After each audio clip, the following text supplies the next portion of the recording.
In this video, we uncover the chilling real-life account of an American sailor who set out to sail around the world aboard his cutting-edge HH40, only to come face-to-face with one of the greatest threats known to mariners, Somali pirates. But this isn't just a story of danger on the high seas. It's a powerful lesson in situational awareness, preparation, and the hard truths of what it really takes to stay alive when your dream voyage turns into a life-or-death crisis. We'll break down the key decisions he made, the critical safety measures that could have changed everything, and the mistakes that every sailor must avoid, especially when navigating through known piracy zones. From defensive strategies to communication protocols and emergency gear that could save your life, this episode is packed with real-world insights for cruisers, leave-aboards, and offshore sailors alike. So stick with us to the end. This journey isn't just about one man's close call. It's about the choices you can make today to avoid becoming the next headline. Don't forget to like, subscribe, and ring the bell for more gripping stories and essential sailing advice. Let's set sail. The sun hung low over the horizon, painting the Indian Ocean in hues of molten gold and bruised purple. John Smith, a 58-year-old retired engineer from San Diego, stood at the helm of his HH40 Freedom, feeling the gentle sway of the 12.4-meter vessel beneath his calloused feet. The salty air stung his sunburned cheeks, and the distant cry of a seabird mingled with the rhythmic slap of waves against the fiberglass hull. He adjusted the wheel, keeping Freedom on a close reach, the sails taut with a 15-knot breeze pushing, her at a steady 7 knots. The autopilot, a Raymarine ST-6002, hummed softly, but John preferred the tactile connection of steering manually, feeling the ocean's pulse through the helm. This was day 152 of his circumnavigation, a dream born in his youth, nurtured through decades of meticulous planning, and now unfolding across the world's vast, unpredictable waters. John's journey had begun in San Diego, where he'd waved goodbye to his wife Ellen and their 2 grown children, Mark and Sarah, their faces etched with pride and worry. He'd crossed the Pacific to Hawaii, then ventured south to French Polynesia, where turquoise lagoons and starry nights had felt like paradise. From there, he'd sailed to Australia, navigating the Coral Sea's treacherous reefs, and continued through the Torres Strait into the Indian Ocean.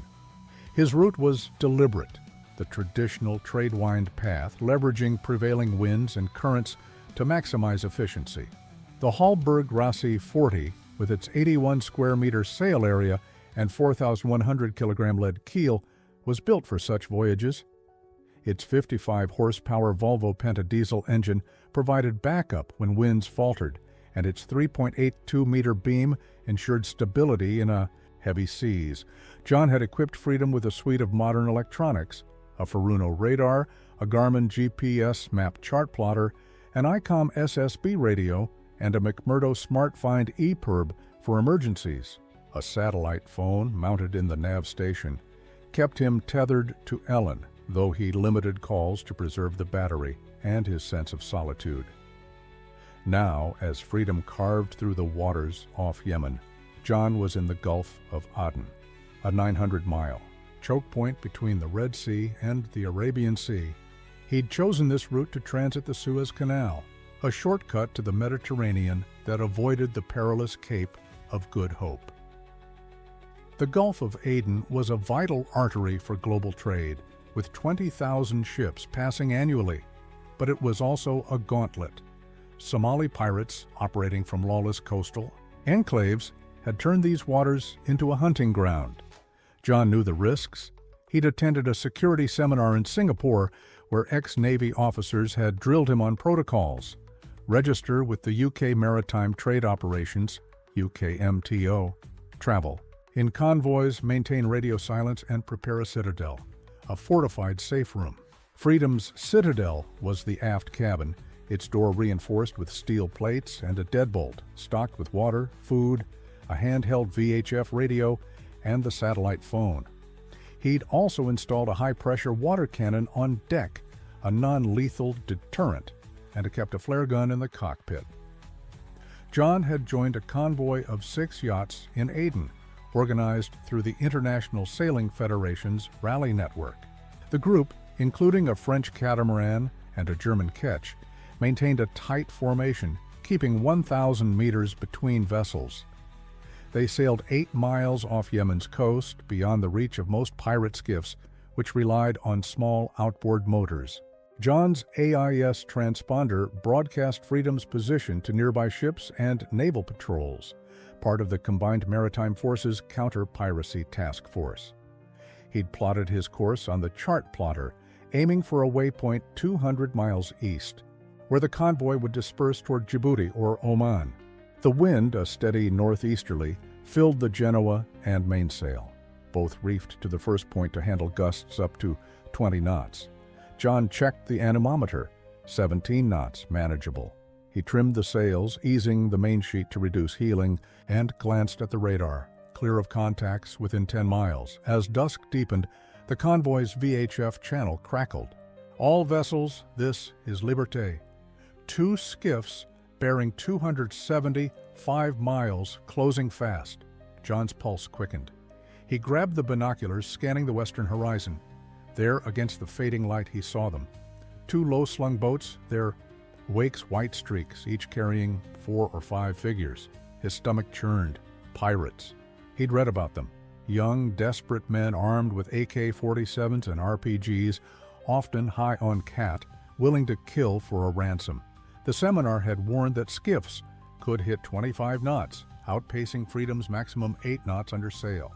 He switched on the deck lights, a blinding white halo to disorient attackers, and activated the water cannon, its pump whining as it pressurized. Freedom to convoy, confirming visual. "I'm preparing Citadel," John said into the VHF, his voice steady despite the adrenaline. He set the autopilot to maintain course, grabbed the flare gun, and dashed below. The nav station's screens glowed, showing the skiffs now 3 miles out. He sent a distress call via the SSB radio. "Mayday, Mayday. This is Sailing Vessel Freedom, position 12 to 45 Gen, 45 to Grace 10E. Under threat of pirate attack. Request immediate assistance." He activated the EPIRB, its 406 MHz signal beaming, his location to satellites, alerting naval forces. Then he grabbed the satellite phone and dialed Ellen. "Honey, it's me. Pirates are closing. I'm locking myself in the Citadel. I love you." Her voice, trembling, cut through the static. "John, please, stay safe. I love you too." He bolted the aft cabin door, the steel plates cold against his fingers. Inside, the cabin was cramped, 2 meters by 1.5, with a bunk, a small desk, and supplies: 10 liters of water, protein bars, a first aid kit, and a flashlight. The handheld VHF crackled with updates from the convoy, but John focused on the sounds above, the creak of Freedom's deck, the hum of the water cannon, and then gunfire. Sharp, staccato bursts echoed, followed by shouts in a language he didn't understand. His heart pounded as he clutched the flare gun, its weight reassuring but inadequate against automatic weapons. The Citadel's walls, 5 centimeters of reinforced fiberglass, could withstand small arms fire, but an RPG would tear through. He prayed the water cannon and lights would deter them. Minutes dragged like hours. The VHF reported the French catamaran firing flares, scattering 1 skiff, but the second was alongside Freedom. John heard boots on the deck, the thud of bodies, climbing aboard. Voices barked orders, and something heavy scraped the cockpit, likely grappling hooks. He imagined them rifling through the nav station, smashing the chart plotter, stealing the spare radio. The water cannon's hiss stopped, probably disabled. His mind raced. The EPIRB signal would take 10 to 20 minutes to reach a naval ship, assuming one was nearby. The USS Farragut, a destroyer patrolling 100 miles south, was his best hope, part of Task Force 151. But could they arrive in time? A loud bang jolted him. The pirates were at the Citadel door. they hammered it, metal clanging against steel, then fired a burst, bullets pinging harmlessly off the plates. John's breath caught. He whispered a prayer, picturing Ellen's face, her warm smile on their last day together. The banging stopped, replaced by a new sound, a low, throbbing roar. A helicopter. Relief flooded him, but he stayed still, listening. The VHF crackled. "Freedom, this is USS Farragut. We have a helo overhead. Pirates are disengaging. Hold position." John waited, sweat beading on his forehead, until the deck fell silent. He cracked the door, flare gun raised, and crept to the cockpit. The skiffs were gone, their wakes fading into the dark. Above, a Black Hawk helicopter circled, its spotlight sweeping the sea. The Farragut's voice came again. "Freedom, confirm status." John grabbed the VHF. "This is Freedom. I'm safe. Pirates have fled. Thank you." His voice broke, relief and exhaustion crashing over him. He assessed the damage. The nav station was trashed, the chart plotter cracked, but the sails and rigging were intact. The water cannon's hose was cut, and a grappling hook dangled from the lifelines. John fired a green flare to signal all clear, then collapsed in the cockpit, staring at the stars. The convoy regrouped, and Freedom limped toward Djibouti, escorted by a Omani patrol boat. In his log, John wrote, "Day 152, attacked by pirates. Locked in Citadel for 47 minutes, saved by Farragut. I'm alive but shaken. Freedom carries on." In Djibouti, John repaired Freedom, replacing the chart plotter and reinforcing the Citadel. He called Ellen, their tearful reunion over the satellite. Phone grounding him. The attack had scarred him. Nightmares of gunfire woke. As he sailed, John reflected on the attack. The pirates' faces burned into his memory. They were young, maybe 20, driven by desperation in a land torn by chaos. He didn't hate them, but he feared them. The HH40 had been his fortress, its 10,000-kilogram displacement and deep keel keeping him steady through the ordeal. The EPIRB, a $500 device, had saved his life, its signal cutting through the chaos to summon help. He adjusted the mainsail, now fully unfurled, and checked the wind. 12 knots, perfect for a beam reach.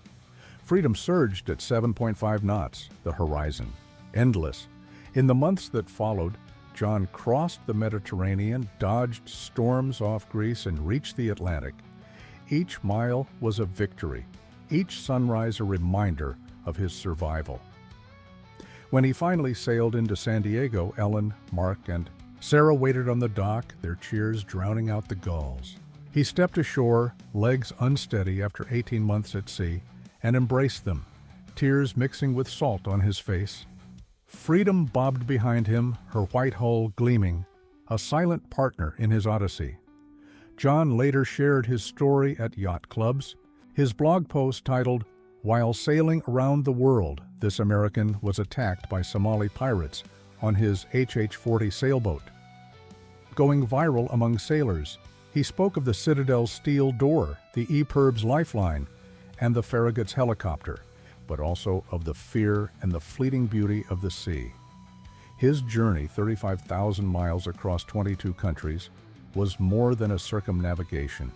It was a testament to resilience, preparation, and the unyielding pull of adventure. As he stood on the dock, freedom at rest, John knew he'd return to the sea. The ocean, vast and unforgiving, was where he'd found himself, pirates and all. The dawn broke over the Red Sea, a crimson ribbon stretching across the horizon as John Smith stood at the helm of Freedom, his HH40 slicing through the glassy water at a steady 6 knots. The attack in the Gulf of Aden, now 3 weeks behind him, lingered like a shadow. His hands, gripping the polished teak wheel, trembled slightly, not from the 10-knot breeze filling the Genoa, but from the memory of gunfire and the clang of pirates hammering at the Citadel door. The 12.4-meter vessel, with its 10,000 kilograms displacement and 1.99-meter draft, felt like an extension of his will, carrying him forward despite the trauma. John's circumnavigation, a 35,000-mile odyssey, was far from over. The Suez Canal beckoned, a gateway to the Mediterranean, and beyond that, the Atlantic homecoming to San Diego. But the sea, he'd learned, was as much a crucible as a canvas. Forging resilience from fear, John had anchored in Djibouti for repairs after the attack. The port, a dusty hub of maritime traffic, buzzed with freighters and naval vessels. Freedom's nav station, ransacked by the pirates, needed a new Garmin. GPS map chart plotter, its $2,000 price a small cost for precision. The water cannon's hose, sliced by a pirate's knife, was replaced with reinforced rubber, and the grappling hook scars on the lifelines were sanded smooth.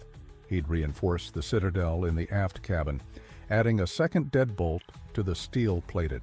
Doran stocking extra protein bars and a spare handheld VHF radio. The McMurdo SmartFind E-Perb, which had summoned the USS Farragut's helicopter, was inspected and deemed flawless, its 406 MHz signal a lifeline John now revered. He'd also upgraded the Furuno radar to a 4 kilobobber model, extending its range to 36 miles, and added a second AIS transponder for redundancy, ensuring Freedom's position was always broadcast to nearby ships. The repairs took a week, but the emotional toll lingered. Nights in Djibouti were haunted by dreams of skiffs and AK-47s, the pirates' gaunt faces etched in his mind. Young men, some barely 20, driven by desperation in a lawless land. John called Ellen via the satellite phone, its iridium signal crackling as he described the damage, and his resolve to continue. "I can't stop now," he told her, voice thick with emotion. "This is bigger than the fear." Ellen, ever his anchor, whispered, "You're stronger than you know, John. Come home to us." Their children, Mark and Sarah, sent messages through the yacht's email system, urging caution, but swelling with pride. John wrote in his log, "Day 159, Djibouti. Freedom is whole again, so am I, mostly. Suez next." The Red Sea Passage was a once-in-a-200-mile gauntlet of narrow channels and shifting winds, but safer than the Gulf of Aden. John plotted his course on the new chart plotter, setting waypoints for Port Sudan and Hurghada, avoiding the shallow reefs of Qom, the Khorasan banks. The Hallberg-Rossi 40's 55-horsepower Volvo Penta engine purred when winds dropped, pushing Freedom at 7 knots through calms. He sailed solo, having declined to join another convoy, trusting the region's naval patrols and his upgraded systems. The mainsail, fully unfurled at 43 square meters, caught the northerly breeze, while the Genoa, at 38 square meters, was trimmed for a beam reach. John checked the anemometer. 12 knots, ideal. The boat's 4,100-kilogram lead keel kept her stable, even when 3-meter swells rolled in from the northwest. As he approached the Suez Canal, John registered with the Suez Canal Authority, paying the $400 transit fee for yachts under 50 feet. The canal, a 120-mile marvel, required a 12-hour passage under motor with a mandatory pilot aboard. John prepared Freedom, stowing sails and securing the deck. The pilot, a wiry Egyptian named Hassan, boarded at Port Said, his quick smile easing John's nerves. "Nice boat," Hassan said, eyeing the teak deck and stainless steel fittings. "Hallberg-Rossi, yes? Built for the world." John nodded, proud of Freedom's reputation. The transit was uneventful, the canal's banks sliding. Passed like a desert mirage, freighters looming like steel mountains. John maintained 6 knots, the Volvo Penta's throttle steady, while Hassan relayed instructions via VHF to the canal control. Emerging into the Mediterranean at Suez, John felt a weight lift. The pirate-infested waters were behind him, replaced by the familiar blue of the Med. He set course for Crete, 600 miles northwest, choosing the route for its reliable summer winds and proximity to ports like Rhodes, if repairs were needed. The Mediterranean's short, choppy waves tested Freedom's 3.82-meter beam, but her center cockpit design kept John dry. He engaged the Raymarine ST-602 autopilot, letting it hold a 300-degree heading, and brewed coffee on the gimbaled stove below. The nav station's screens glowed with data. AIS showed a tanker 10 miles off, the radar was clear, and the GPS logged his speed at 7.2 knots on a close reach. He fired up the ICOM SSB radio, tuning to a cruiser's net frequency, and shared. His position: "This is Freedom, position 30 Saktigustent N 20 15E, bound for Crete, all well?" Crete's Chania harbor welcomed him with whitewashed buildings and the scent of grilled octopus.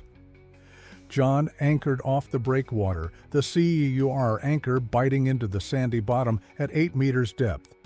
He spent a week ashore, mailing postcards to Ellen and the kids, their words of love now pinned above the nav station. Locals, hearing of his pirate encounter, bought him ouzo, toasting his survival. "You fought the sea devils," an old fisherman said, clapping John's shoulder. He smiled, but the memory tightened his chest. At night he checked the Citadel's locks, a ritual born of fear, and tested the EPIRB's battery, its green light a small comfort. From Crete, John sailed west, island hopping to Malta, Sardinia, and Gibraltar. The Mediterranean's winds varied from 5-knot zephyrs to 25-knot mistrals, forcing him to reef the mainsail often. He used the slab reefing system, tying the first reef point to reduce sail area by 20%, keeping Freedom balanced. The boat's 16-20 sail area-to-displacement ratio shone, letting her glide through squalls with minimal heel. In Gibraltar, he restocked 400 liters of diesel for the 600-liter tank, 300 liters of water, and canned goods for the lockers. Thus, Atlantic lay ahead, a 3,800-mile crossing to the Caribbean, then north to San Diego. John chose the trade wind route via the Canary Islands and Cape Verde, leveraging the northeast trades for a downwind run, ideal for Freedom's rigging. The Atlantic. Crossing tested his endurance.